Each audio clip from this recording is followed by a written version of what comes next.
लीजिए हमारे ये हाथ है और मान लीजिए लाइटर है, यहाँ पर लाइटर जल रहा है और हमारे हाथ यहाँ पर है।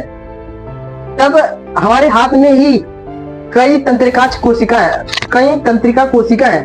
यह तंत्रिका कोशिका द्रुमिका द्वारा सूचना को ग्रहण करेंगी और इनके अंदर रासायनिक क्रिया विद्युत आवेग पैदा होगा और यह विद्युत आवेग कोशिकाएं तक जाएंगी, कोशिकाएं तक, और यह कोशिका तंत्रिकाक्ष से अगली तंत्रिका कोशिका में जाएगी। यह क्रिया तब तक चलती रहती है जब तक सूचना हमारे मस्तिष्क तक ना चले जाए और मस्तिष्क कहेगा अरे भाई अपना हाथ हटा ले नहीं तो जल जाएगा, भाई क्या कर रहा है।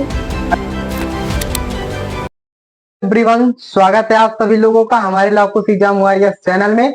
आज मैं आप सभी लोगों को पढ़ाऊंगा तंत्रिका कोशिका। आइए शुरुआत करते हैं हम। देखिए यह द्रुमिका है। यह पहले मैं तंत्रिका कोशिका के बारे में बताना चाहता हूँ। यह विशेष रूप से लंबी होती है और यह द्रुमिका है और यह इसका केंद्रक है। यह कोशिकाएं है और यह तंत्रिकाक्ष का अंतिम सिरा है। देखिए सूचना द्रुमिका ही द्वारा ग्रहण किया जाता है और कोशिका केंद्र में एक विद्युत आवेग पैदा होता है। यह विद्युत आवेग कोशिकाएं तक आता है, कोशिकाएं तक आता है। यह कोशिकाएं सूचना को कोशिका कक्ष से लेकर कोशिका कक्ष के अंतिम सिरे तक जाता है और दो तंत्रिका कोशिका के बीच के स्थान को सिनेप्स कहते हैं।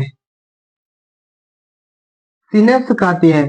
यह आपका बोर्ड एग्जाम में 1 नंबर का पूछ सकता है। एमसीक्यू में दो तंत्रिका कोशिका के बीच के स्थान को क्या कहते हैं? सिनेप्स कहते हैं और एक अंतर्ग्रथन भी कहते हैं।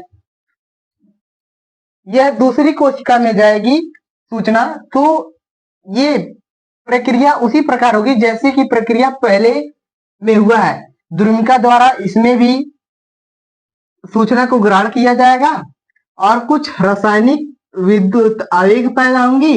यह कोशिकाएं तक पहुंचेंगी, कोशिका इन्हें तंत्रिकाक्ष से लेकर जाएगा और तंत्रिकाक्ष के अंतिम सिरे पर आएगा। यह क्रिया तब तक चलती रहेगी जब तक सूचना मस्तिष्क तक ना पहुंच जाए। मान लीजिए हमारे ये हाथ है और मान लीजिए लाइटर है, यहाँ पर लाइटर जल रहा है और हमारे हाथ यहाँ पर है। तब हमारे हाथ में ही कई तंत्रिकाक्ष कोशिका है, कई तंत्रिका कोशिका है।